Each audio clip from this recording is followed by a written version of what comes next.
Добро вечер во топ тема на ваша страна. За новите генерации во Македонија, политичката криза е нормална состојба. Тие дури не познаваат некоја поинаква. Но дали сепак се случуваат некакви промени, барем тие што ги очекува и се најавува? Дали ќе има правна држава или таа полека се закопува и таа надеж? Вечерва за актуелните политички случувања во државата дебатирам со моите гости Ивана Туфекџич, независна пратеничка во Собранието, но и дел од владеачкото мнозинство. Влора Речица, политиколог од Институтот за демократија, и Дарко Малиновски, правник и повеќе го знаат во јавноста како еден од активистите на студентскиот пленум, барем така го паметат. Ивана, добро вечер на сите и добре дојдовте. Ивана, ќе почнам со вас. Вие во парламентот влеговте како една од најгласните во шарената револуција, така и луѓето се уште ве препознаваат.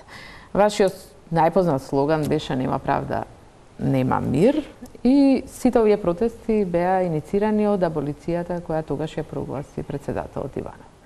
Како денеска од пратеничката фотелја гледате на ова што во моментов се најавува и е во процес на договарање? Се планира амнестија, се договара некаква амнестија. Како вие на тоа гледате? Најпрви добар вечер, ви благодарам на поканата и би сакала да истакнам дека е многу важно што вашиот медиум и оваа емисија отстапува простор за младите луѓе да дискутираат меѓу другото и за актуелни политички случувања, меѓутоа и за состојби кои ги засегаат токму младите. Ќе потсетам дека не само во шарената револуција, аз бев и повеќе активна во студентскиот пленум на протестите на шарената револуција учествував. Сега, значи, тој слоган "Нема правда, нема мир" останува. За жал, излезе дека правдата е многу тешко се постигнува во нашиот систем. Многу тешко одат реформи во правосудниот систем, постигнување на правдата и така натаму. Што се однесува до законите кои што се најавуваат, најпрви морам да видам што е тоа, бидејќи телото на помирување нема до сега барем јасно и прецизно дефинирање што се планира да се прави, на каков начин ќе стигнеме до тоа помирување и така натаму. Факт е дека општеството е многу поделено. Факт е дека има сериозна подоба помеѓу крајаните, меѓутоа треба многу внимателно да се пристапува кон сите овие процеси за да поделбите не зајакнат, бидејќи прочитав на една од социјалните мрежи вели политичарите да се помират, ама сега граѓаните да не се раскараат. Да, кој ќе се помирува со тоа помирување? Во целиот тој процес да се внимава на тоа навистина да се постигне едно национално помирување во општеството, за да може да се тргне напред. Како тоа ќе се постигне, мора многу внимателно, прецизно и транспарентно да се информира јавноста отворено, за да може да биде запознаена со секој чекор, без разлика дали се работи за закон, дали се работи за план, дали се работи за некаков сет на мерки, активности од институциите или помеѓу граѓаните и така натаму, меѓутоа сето тоа мора да биде сторено јасно, јавно, транспарентно и отворено за целиот овој процес да биде на крајот успешен, како што е визионерски ние само. Дури ако бидат амнестирани некој од тие што беа аболицирани од председателот Иванов? Не мислам така. Затоа реков, важно е во овој цел процес да се отворат транспарентно прашање по прашање, од најполните до најмалку проблематичните прашања, за да може реално да се постигне целта на национално помирување, а не на дополнителна поделба, бидејќи тоа во моментов не ни е потребно. Дали, Дарко, преку амнестија ќе се постигне помирување? И какво помирување? Како вие гледате на овој процес во парламентот? Видете, искрено, значи, се уште не сме доволно информирани во јавноста што ќе значи тоа помирување, односно што ќе донесе тоа тело за помирување, кои ќе бидат мерките и така натаму. Меѓутоа, јас би се навратил назад, да речеме, за низ протестите, еве и како дел од студентскиот пленум, значи сме протестирале под токму таа парола нема правда, нема мир. И тука немаше ама. Нема правда, нема мир, ама амнестија или ама може на некој нешто да им се прости. Сметам дека е потребно конечно во Македонија да се воспостават цврсти темели на принципот на владење на правото и конечно да се направи рез, односно прекин на она што значи непонесување на одговорност за сторени кривични дела. Сметам дека доколку значи стане збор за некаков си вид на амнестија, ќе биде многу тешко да се оправда тоа пред граѓаните и мислам дека со право граѓаните би биле разочарани, еве и ние како млади, што би се рекло, би биле разочарани од таквиот чекор. И не мислам дека е добро да се посегне по таква мерка, заради тоа што тоа ја спречува и она што значи генерална превенција, односно утре некој повторно да не реши дека сторување на такво кривично дело, конкретно ако станува збор за 27 април, се уште не знаеме, нели, конкретно за што станува збор, дека утре нема повторно на некого да му текне да го направи истиот упад во собранието и повторно да се обиде да избегне одговорноста. Токму затоа сметам дека вакво решение нема да донесе добро на Република Македонија на долг рок. Влора, дали амнестијата може да ја закопа правната држава или пак да помогне во еве како што вели Ивана во некое помирување кое пред се ќе донесе големо мнозинство во парламентот или нешто друго? Прво би сакала да потенцирам фактот дека одзивот за време на шарена револуција е една од најважните причини зашто луѓето излегува во улица беше аболицијата на претседателот Иванов и причината за тоа што се планираше амнестија или простување на некои работи што искрено се непростливи.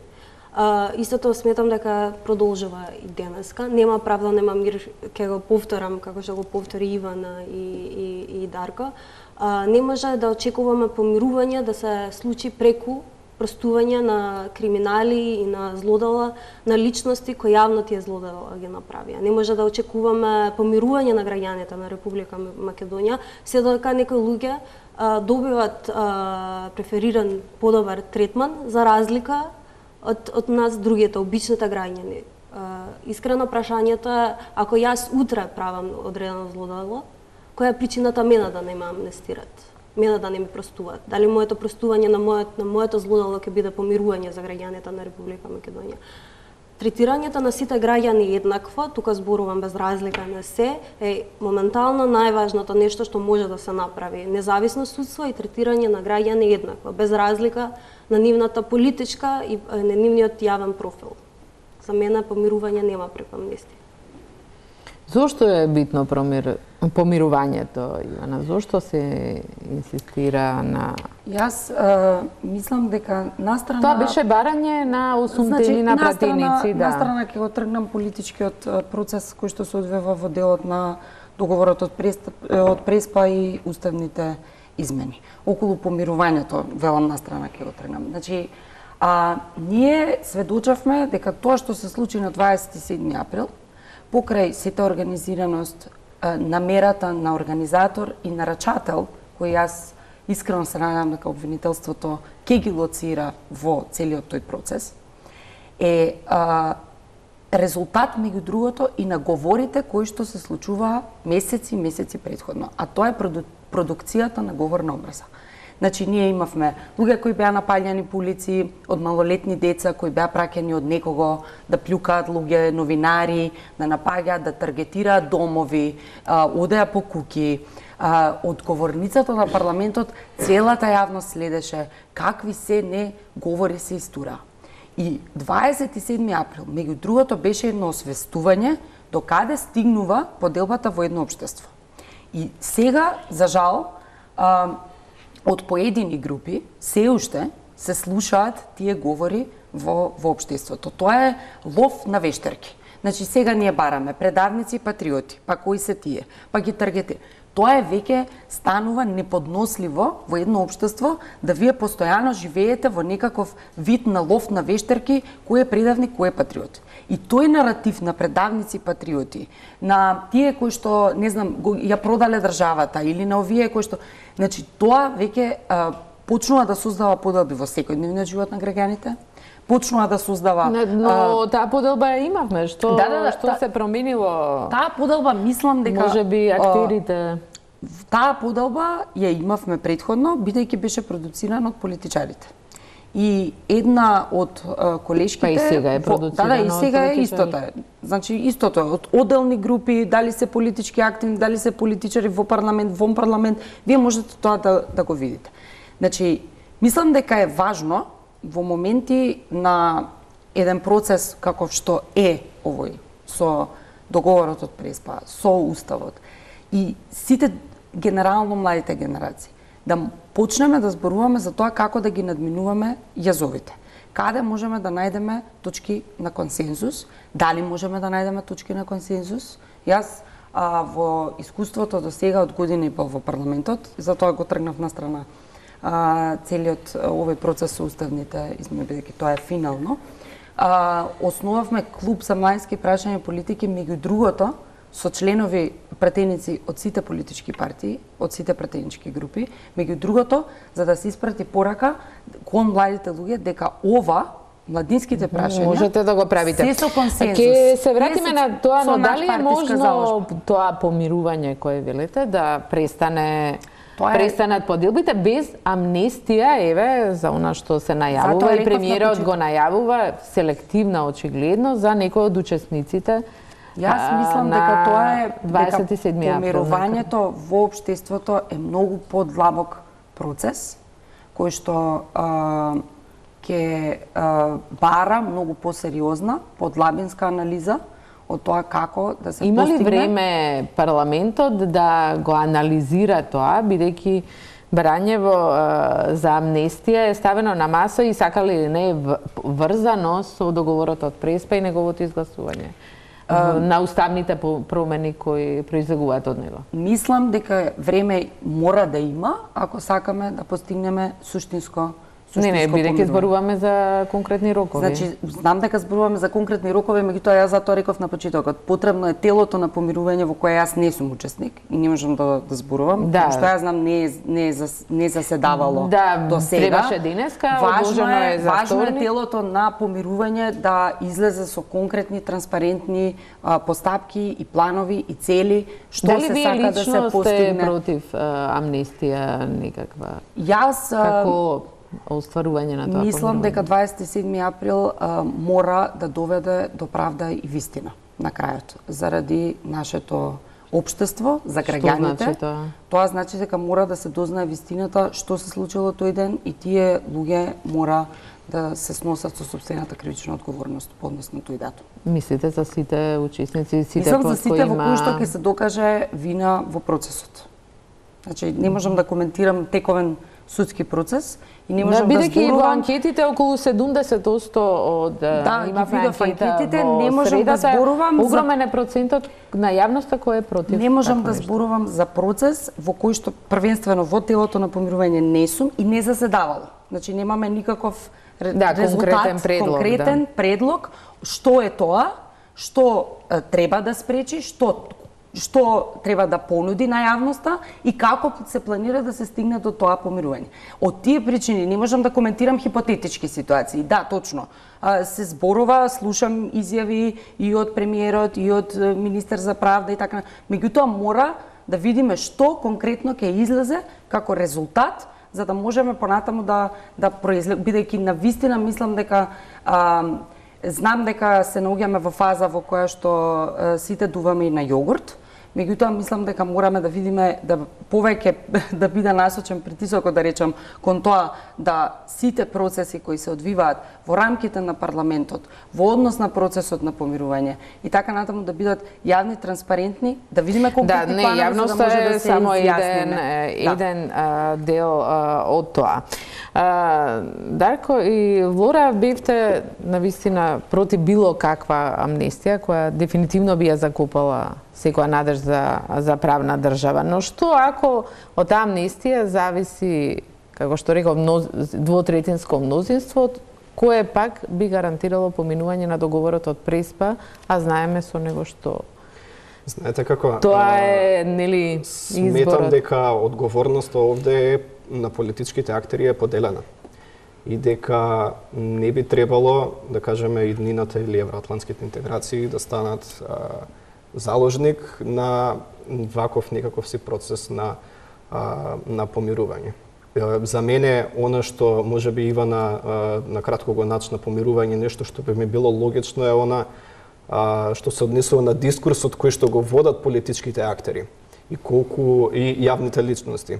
И колку тој знае некогаш односно да не внимаваат на јачината на нивните, односно на моќта на нивните зборови и какви тие ефекти да имаат во општеството. Да, бидејќи мораме да бидеме свесни дека покрај тоа што значи најверојатно постоело некаква си силна организација за настаните на 27 април, сепак постоело луѓе на кои што тоа значи тоа насилство и таква употреба на сила и гнев и омраза им се чинело логично на некоја во некој момент, а не биле дел од тие организатори. И токму затоа мислам дека треба политичките чинители да бидат свесни за одговорноста што ја имаат, едноставно да кажат дека тоа не смее да се повтори, дека мора да има одговорност за тоа, а понатаму да внимаваат како се изразуваат во јавниот живот. Тоа важи и за јавните личности. Ја имам едно поважно прашање за мене. Што се случува со младите граѓани се додека се случуваат сите овие големи политички процеси? Што правиме ние секојдневно? Дали водиме квалитетен живот? Дали имаме можности за образование? Дали имаме можности за културни настани? Дали имаме можности да се забавуваме без да зборуваме за политика кога седиме? Имате ли? Не, немаме. Затоа што јас на моите 23 години зборувам за државноста на Република Македонија, зборувам за името на Република Македонија, зборувам за амнестија, зборувам за правна држава, зборувам за владење на правото во 2018 после 27 години од независноста на Македонија, кога барам некои од овие прашања треба да бидат надминати. Мене тоа ми е поважно, затоа што искрено сметам дека институциите се рефлексија на тоа што се граѓаните, ама институциите и креираат јавно мислење кај граѓаните. И поради тоа што мониторирам собрание 2014 година, ако искрено граѓаните се тоа што ја го мониторирам во собрание, јас не сакам да живам во Република Македонија, затоа што тоа што го гледам веќе колку 4 години во собранието е срамота. Дискурсот е на најлошо ниво, аргументацијата никогаш не е повеќе од еден аргумент и слабо аргументирање. 1% сме имале буквално користење на 2 аргументи и исто така нема промена на мислење поради аргументи. Ниеден пратеник досега од 2014 2 до 3 пратеници сменале мислење поради подобар аргумент на друг пратеник. Тоа значи дека нема дискусија. Ако тоа е рефлексија на тоа што ние сме како граѓани, тоа значи дека ја немам никаква дискусија со никој од моите сограѓани. Каде одиме со тоа? Ова е сериозна критика за парламентот, очигледно ништо не се менува ни во новиот состав.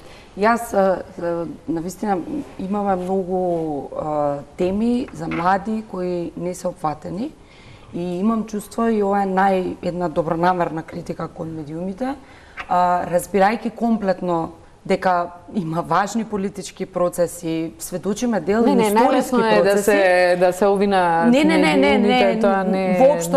Воопшто не се однесува за обвинување, туку се однесува за една најдобронамерна критика и тоа е и само критика кон самата себе и кон институциите.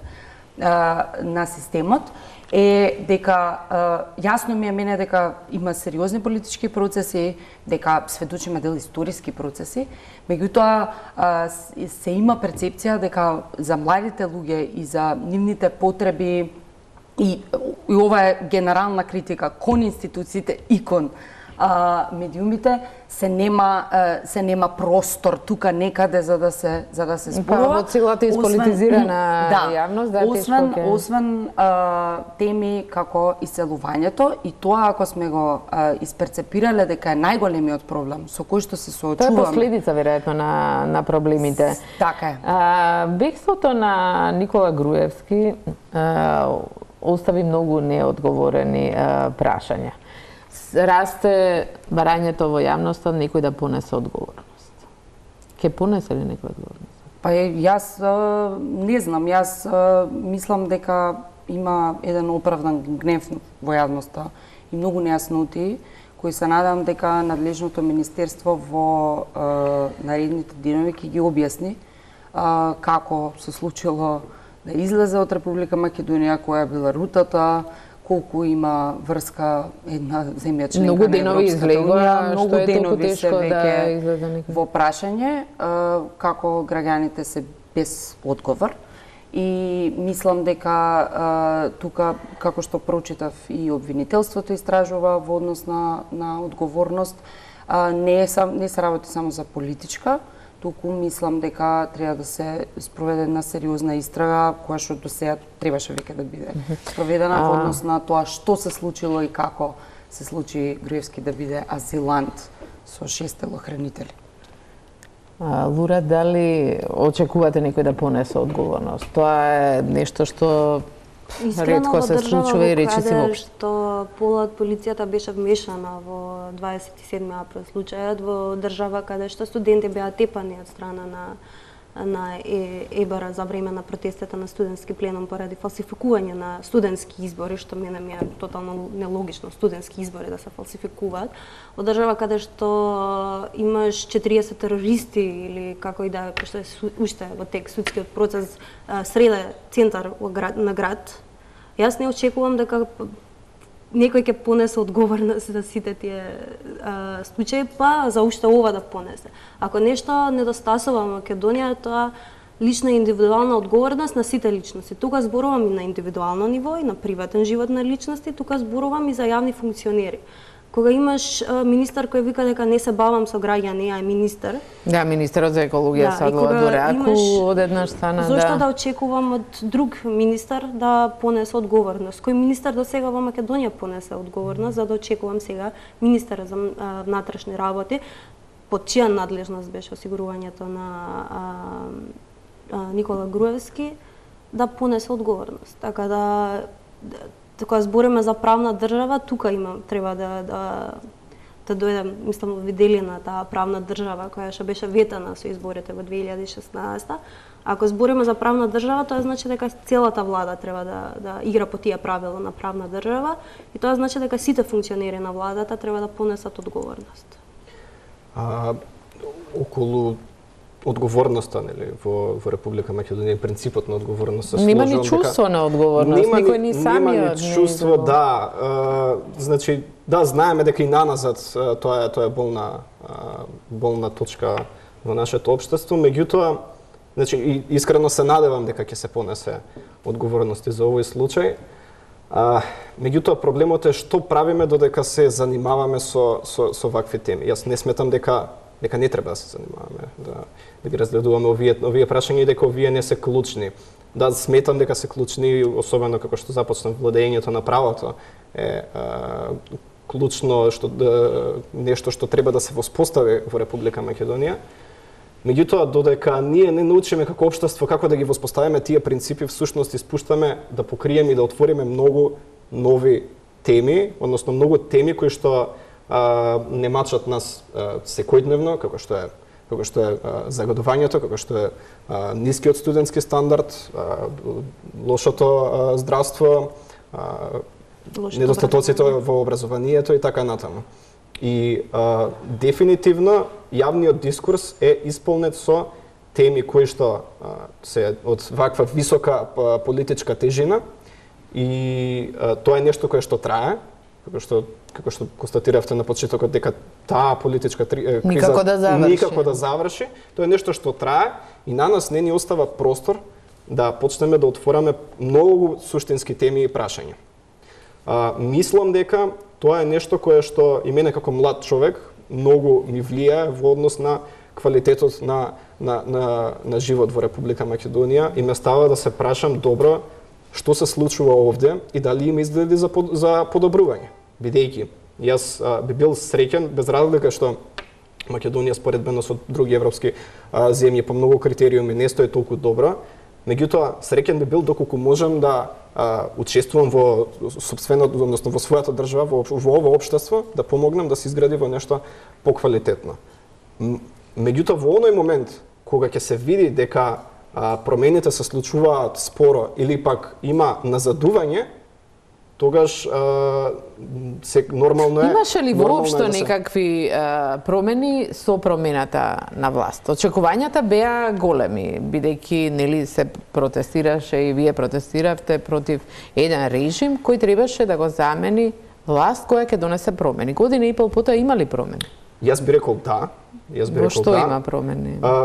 Мислам дека добивме власт која што е барем по-респонзивна во однос на ставовите на граѓаните. Знае некогаш да се повлече, така, знае некогаш да се повлече од лоши чекори, лоши политики.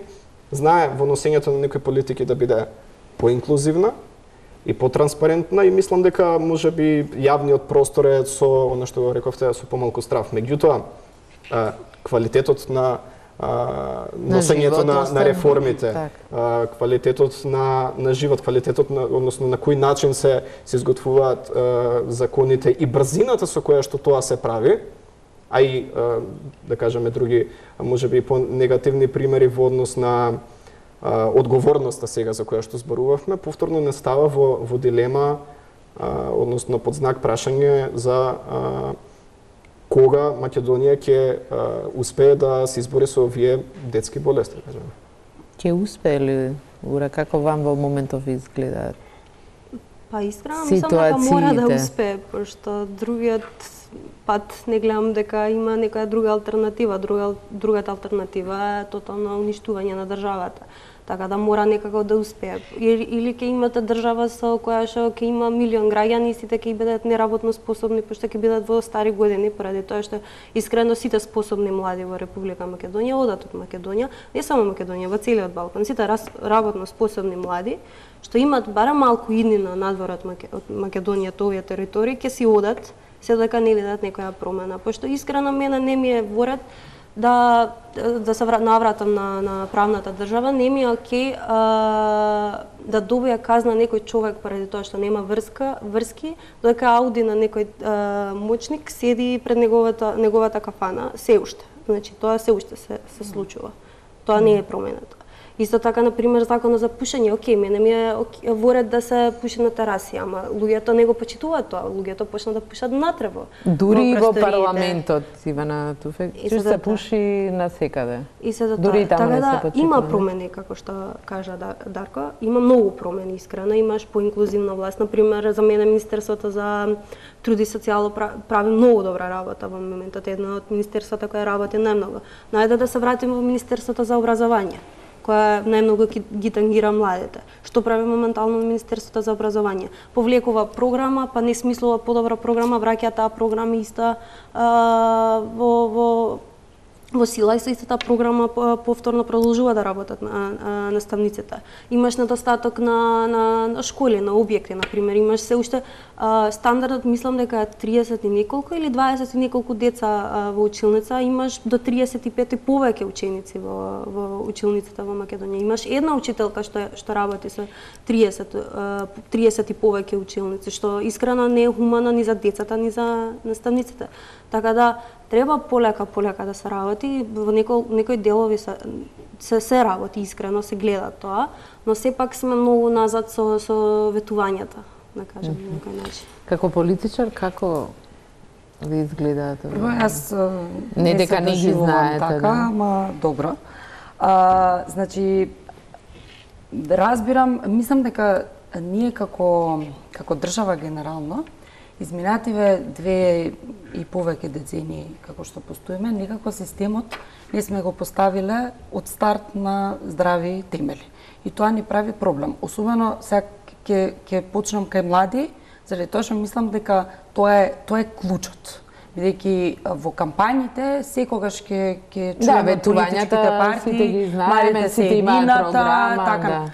Меѓутоа, мислам дека ако нашиот најголем проблем е иселувањето, генерално и точно Влора е во право, и на Балканот, тогаш ние мораме и тука пак ќе кажам, ќе се вратам кон самокритиката, кон критиката кон институциите, така да покажеме реална грижа.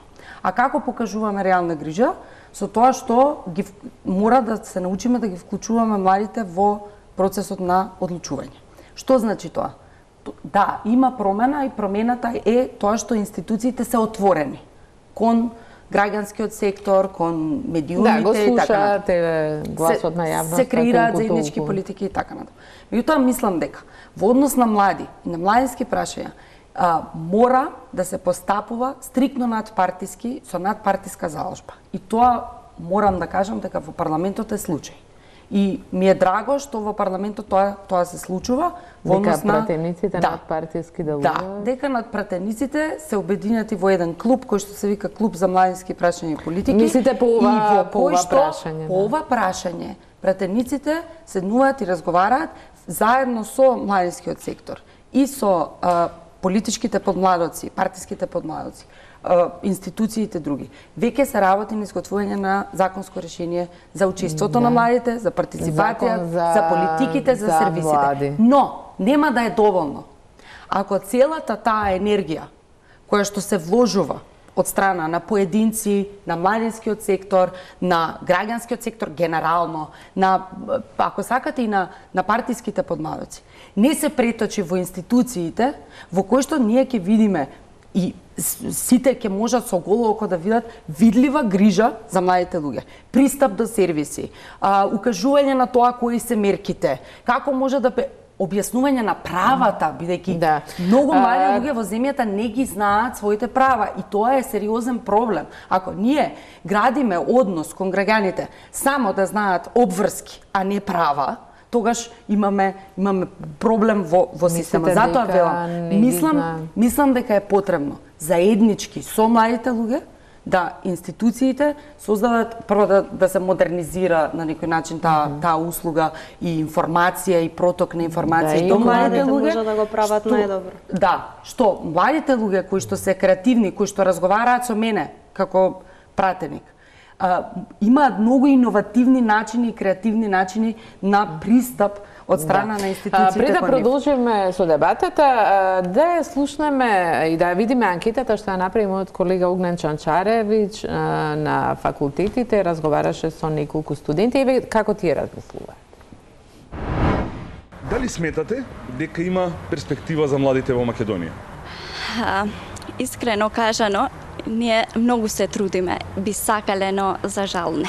Сметам дека доколку се инвестира во сопственото знаење, може да се оствари соодветен прогрес на самата држава. Сметам дека има перспектива, се дека доволно се трудат, но мислам дека тој порив за да одат надвор од држава се односно е поради тоа што има поголеми финансиски проблеми, но мислам дека тука и образованието е на наша страна, односно ни дава добро и доволно знаење. Повеќе опции би имале во странство отколку тука. За било кој факултет. Истото мислење. За другите не можам да зборувам, ама за себе си да јас гледам. Јас персонално сакам да работам како терапевт, така.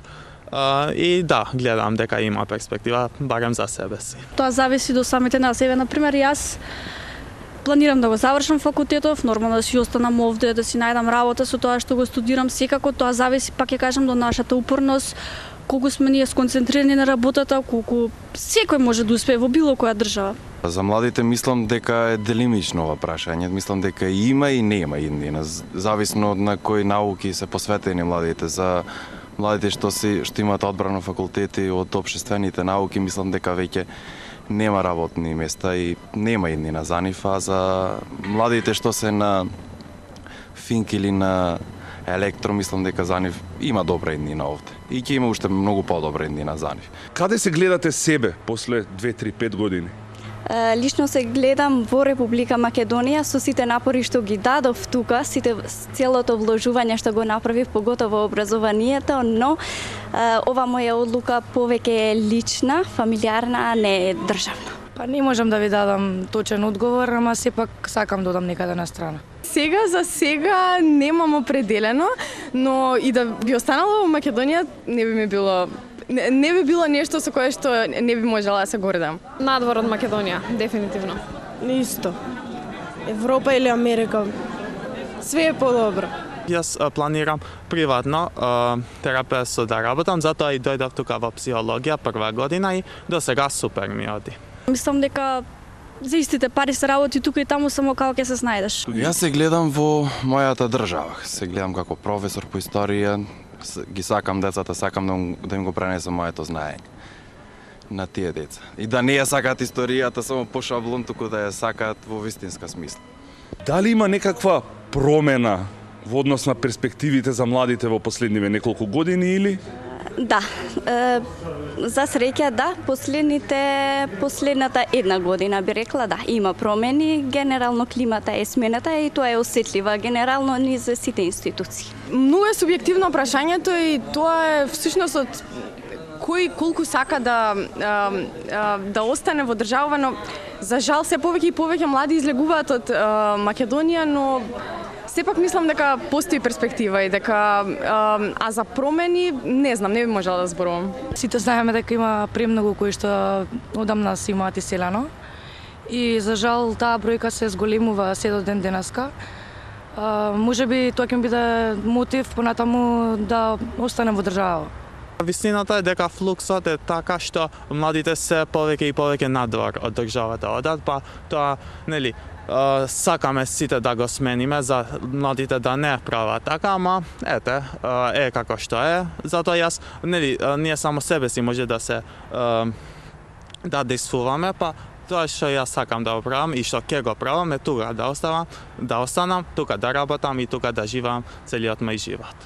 Младите се заминуваат, завршуваат факултети, имаат академско знаење, а работат на запад во Макдоналдс или Кинг Бургер.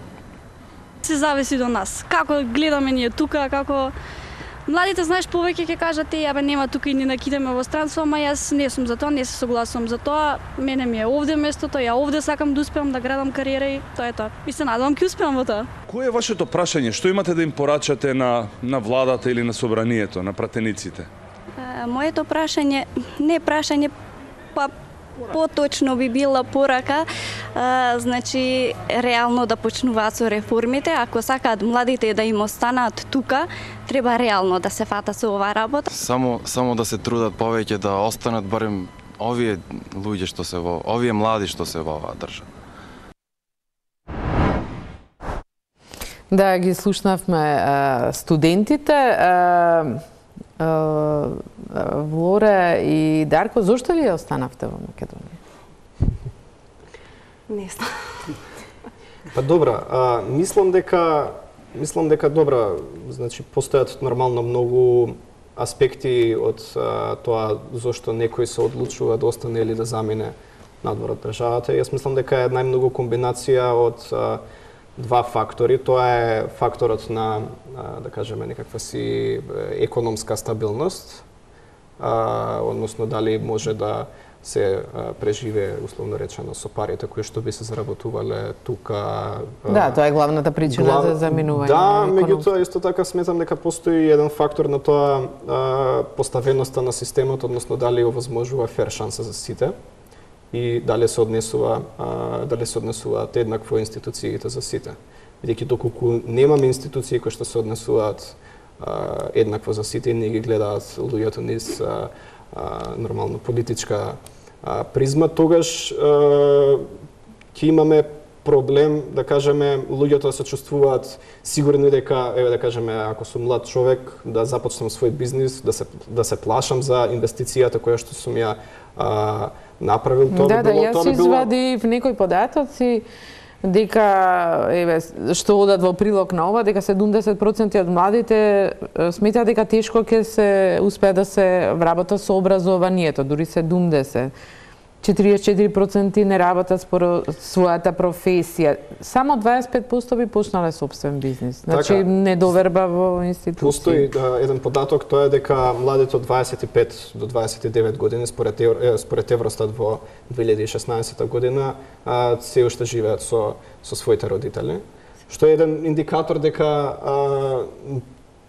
односно осамостојувањето во Македонија за млад човек е прилично тешко. И можете да замислите понатаму тој доколку треба да гради собствена иднина, односно да има собствено домување, фамилија и така натаму, што ќе може да му пружи на своето дете, какво образование и какво здравство, тогаш малку се комплицираат работите. Токму затоа не е само, да кажеме, она финансиска перспектива на гледање на работите.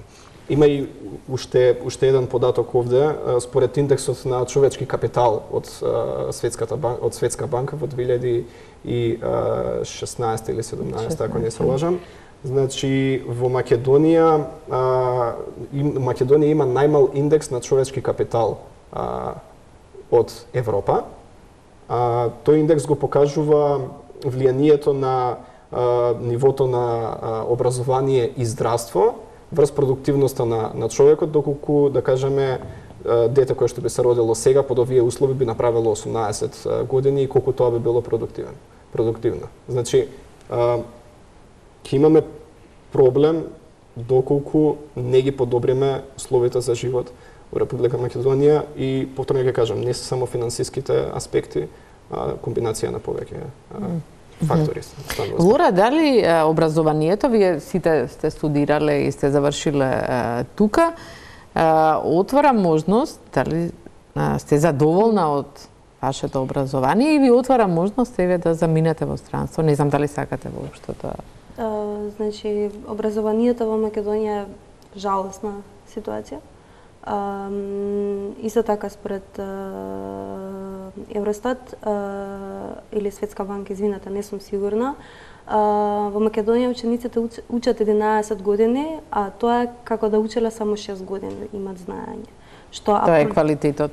Тоа е квалитетот на образованието. За моите студии, ја искрено нема да коментирам, имам многу лични проблеми со моето образование во Македонија поради универзитетот во кој што учев, државен универзитет кој не ми нудеше доволно квалитет. И сето тоа, дали планирам да студирам надвор од Македонија? Планирам да студирам надвор од Македонија, полека, нормално, не планирам да брзам.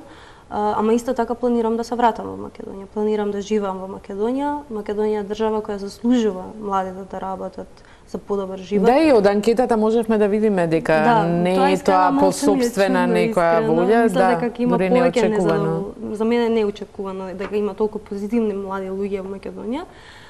Но мило ми е дека има многу позитивни млади луѓе во Македонија, поради тоа што тие позитивни млади луѓе во Македонија може да променат нешто, ако работат за личен развој, они може да работат и за општествен развој, не само за личен развој.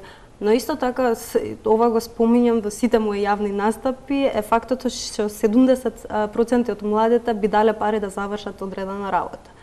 Така да малце ми е чуден тој колку се позитивни тие млади, а исто време колку се подготвени да дадат пари или да завршат одредена работа. Каде е одговорноста за тоа што зборевме преска. Така да малце сум со анкетава, не знам, поделена, не знам. Да, за корупцијата сигурно никој не зборува јавно и не би кажал дека е подготвен да даде пари или да се зачлани во политичка партија. Дали има уште вработување по партиска линија? Секако. Ќе треба да направиме анкета. Да, ќе треба да се направи истражување, вака да не, мислам, несериозно би било да се Добро, ова е чисто впечаток од она што се зборува. Ако имаш 70% од младите во 2018 кои прифаќаат да дадат пари за да завршат одредена работа, можеш последователно да врзеш податоци да знаеш дека има се уште такви коруптивни практики во државата. Мислам, јас сметам дека би било илузорно тие практики, односно да очекуваме дека тие практики веднаш ќе се променат, меѓутоа што останува до нас, не смееме никогаш да престанеме да ги бараме тие промени. И ова не го сметам за оправдување доколку постојат такви практики нормално. Само констатирам дека работите треба побрзо да се менуваат. Како ќе се менуваат? Ќе ја прашам Ивана Туфекџич веднаш по паузата за реклама. Ивана Туфекџич, независен пратеник, дел од владеачкото множество во собранието. Слушнавме сите што мислат и зошто се иселуваат или не. Вие зборувавте дека работите на нов закон за млади, има национална стратегија за млади од 2016 до 2025. Има многу закони, нели изгледа тоа се нешто на хартија и нешто многу виртуелно, кога во практика имаме студентски домови, каде што и ова есен нема топла вода, нема грење. Јас токму затоа на почетокот кога зборував за надпартиските заложби по однос на ова прашање за работата на клубот во собранието и сите тие активности кои пратениците ги прават заедно со младинскиот сектор, партиските подмладоци, делот од владата, го кажав и делот со институциите, односно промена на покренување на еден тип на машинерија, односно на млади луѓе, односно на институциите за да пружаат сервиси за млади луѓе. Не е дозволиво да во студентски домови нема топла вода. И тоа не може да, но се случува. Да, значи не негирам јас дека се случува. Јас сега зборувам како граѓанин прво, после зборувам како пратеник и пратениците имаат задача да носат закони и после да вршат надзор дали тие закони се имплементираат. Ама да одат да работат работата на директори доле, кои што се поставени за да се грижат околу тоа, да има топла вода, да има храна како што треба, да студентите се сместени така натаму, не сме. Значи, јас ги разбирам студентите дека се гневни и разбирам и токму затоа и јас вака зборувам овде. Најотворено, најискрено, без да наоѓам политички формулации. Тоа не е допустимо. И сега, зошто било така, како било така, не е ни важно. Важно е дека студентите на крајот од денот немале топла вода, немале парно минатата неделя. Тие работи мора да има свест да се менуваат, за институциите да покажат дека се грижиме за младите луѓе. Затоа зборувам за надпартиска заложба, за овие прашања, бидејќи никој не може сега да рече, ама вие сте виновни, па вие... До кога, мислам, ќе бркаме ние виновници дутре са бајле. Меѓутоа важно е да не страдаат младите луѓе, студентите во текот на тој процес додека ние бркаме виновници. Многу е поважно да се надминеме, да седнеме и да сработиме и да се постави еден систем кој што ќе биде во функција на младите луѓе, за да покаже Република Македонија дека се грижи младите луѓе да и останат. Нешто не се воспостави. Ама во година и пол прво се работеше на работната група на законот на младите, на пример, има 30 членови. И има разлики во ставови, што е одлично. А уште се пеглаат разликите. Важно е многу, видете, во тој процес, за мене барем, ќе кажат од младинските организации што е важно за нив. Меѓутоа за мене е важно што младинските организации, партиските подмладоци седнуваат на иста маса, разговараат за проблеми, бараат решенија. Тука се институциите, пратениците, владата и така натаму. И тука тоа е многу важен и сериозен напредок кој не може да се занемари. Дарко, со стратегии, со закон за млади ќе се Добро, значи видете сега. Помрнат работите од мртва точка или нешто посуштинско треба да се прави? Кога зборуваме за менување на работите, да, точно потребни се стратегии, закон за млади и така натаму. Меѓутоа постојат и мерки кои што, односно законски можности кои што веќе се воспоставени, а не се користат или пак да конкретно околу ова со студентските домови. Значи не може да менаџираат со студентски домови луѓе кои што едноставно не се капацитетни или кадарни тоа да го прават. Значи, студентите се, мислам, категорија на граѓани кои што треба да се почитува и заслужуваат да имаат добри студентски достоинствени услови за живење. И мислам проблемите околу студентските домови продолжија и значи и после да кажеме промената на власта едноставно темпото со кое што се реновираат и начинот на кој што се управува со нив, дали се просторни услови, дали се топла вода, дали е проблем со исхраната, односно храната која што се нуди и така натаму, тоа забележуваме дека останува на несериозно управување. Сега има туку уште една работа околу студентското организирање, односно на УКИМ. Јас, ако не се лажам, значи после донесувањето на новиот закон за високо образование и предвидените измени таму каде што треба, односно каде што студентското организирање повеќе не е во рацете на невладина организација како што беше СПУКМ, која што не работеше нетранспарентно на штета на студентите, фалсификуваше избори и така натаму.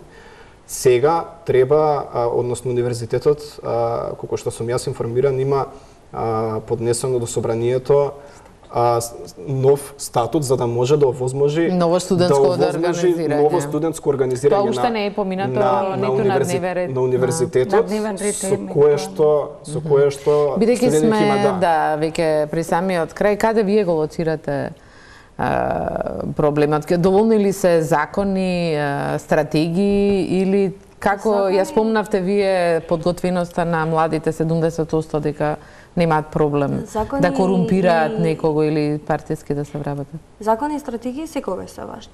Реално, особено добри закони и добри стратегии, но исто така многу важно тие стратегии и тие закони да се имплементираат и на крајот на денот многу е важно собранието да врши надзор врз институциите кои треба да ги имплементираат тие закони и тие стратегии, поради тоа што ако нешто најчесто заборава собранието е на надзорната улога. Минатиот период од почетокот на годината имаше една надзорна расправа која беше многу добра надзорна расправа, но е само една надзорна расправа. Се додека не се организираат надзорни расправи за надгледување на исполнување и на имплементирање на овие закони, тогаш институциите може да прават што сакат. Но исто така кога зборуваме за дали гледам промена, дали гледам надеж, не отворевме оваа тема, но на кратко би сакал да спомнам колку е важно да има отворен општествен простор за младите, каде ќе можат они да се изразуваат, каде би можела да дојдат заедно. Има многу напуштени простори во Република Македонија, во целиот регион. Дури во Скопје има многу фабрики, стари простори напуштени, каде што младите би можеле да ги искористат многу добро, каде што државата може да ги даде на младите и младите заедно. Доколку сака да го слушне нивниот глас, Ивана. Исто така да додам, кога зборуваме за интеграција на младите од различни етнички заедници, мислам дека овие културни општествени простори би биле светла точка на тоа каде што млади од различно потекло, background, што викат на англиски, би дошла заедно, би работеле заедно и би се надградувале заедно. Да, еве една конкретна идеја, Кусо, имаме на прашање за крај. Многу кратко, само во контекст на ова што Влюре го кажува. Значи, денеска имав средба со млади луѓе токму од овој дел кој што зборуваат за таков тип на напуштени простори. Многу корисна средба. Јас веќе имам идеја за јавно-цивилно партнерство, за државата да ги дава тие простори на користење на млади луѓе кои ќе создаваат простори повеќе наменски, за да можат, бидејќи не е само економскиот дел, и културниот дел, и културниот живот на младите е многу важен. Да, се информирате доку. И за крај прашање за сите, Ивано, ќе почнем од вас. Премиерот Зоран Заев рече дека Преспанскиот договор, доколку стапи на сила, ќе го запре иселувањето на младите од Македонија и ќе ги врати младите во Македонија. Очекувате ли тоа да се случи? Мислам дека Преспанскиот договор отвара врати кон евроатлантска перспектива во која ние конечно ќе бидеме одговорни за се што правиме без некој друг да ни е крив, а и дополнително ќе им отвори можности на младите во смисла на економија и останати сфери, меѓутоа многу од работите зависат од нас и од институциите, меѓутоа и од граѓаните во целиот тој процес. Дарко?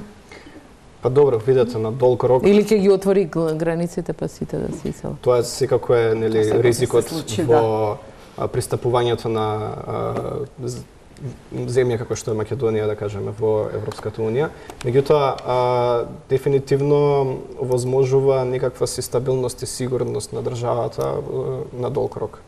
Така што, меѓутоа, тоа е само еден од предусловите кои што се потребни за да се овозможи поквалитетен живот во Република Македонија. Сите останати услови повторно ќе треба да се исполнат и тоа треба да го направиме ние самите, без разлика дали ќе влеземе, нема да влеземе во Европска унија и НАТО и така натаму, значи мора да имаме свесност кај самите нас дека реформите пред се потребни за нас, а понатаму заради тоа што ги бараат, да кажеме, тие свесни. Лора, дали е магичното стапче Преспанскиот договор или пак, а што ако не успее? За мене младите нема да се иселат од Република Македонија моментот кога ќе имат добар живот. А добар живот значи сите тие работи што ги зборевме денеска. Сега дека имаме добро образование, добро здравство, добар културен живот, добар општествен живот без оптеретување. Добра инфраструктура, дури тоа е важно.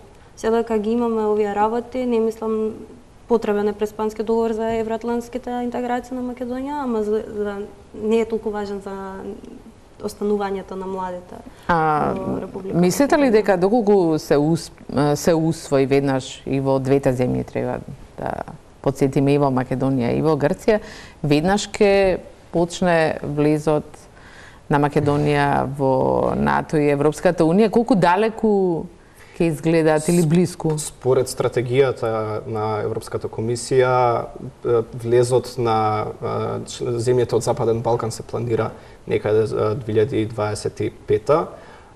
Некои сметаат дека тоа може би и оптимистичко сценарио. Во секој случај не чека долг процес, долг пат и мора навистина да сме сериозни. И многу работа. И вистински реформи. Ви благодарам на сите за учеството во вечерашната топ тема на ваша страна. Благодарам на вниманието. Останете на Телма, имајте пријатна вечер.